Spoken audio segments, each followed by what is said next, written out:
Hello everyone, আসসালামু আলাইকুম। আপনারা সবাই কেমন আছেন? তো আপনাদের দয়া আল্লাহ আমাকে খুবই ভালো রেখেছে। আজকে শবে বরাত।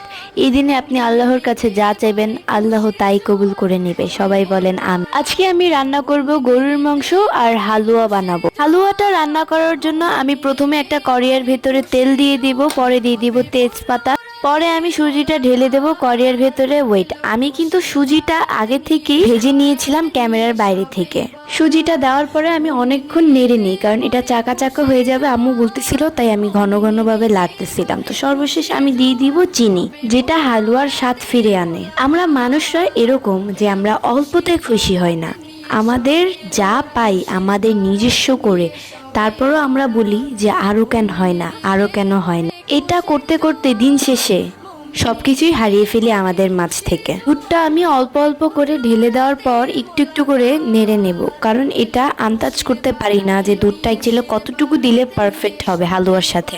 মাংসটা রান্না করার জন্য আমি হলুদ, মরিচের গুঁড়া, এলাচি, দারচিনি, গোলমরিচ সবকিছু আমি দিয়ে দিব। সর্বশেষ লবণও দিয়ে দিব আমি। তো আমি সবকিছু দিয়ে নেড়ে নেব, নেড়ে নিয়ে ঢাকনা দিয়ে ঢেকে দেব।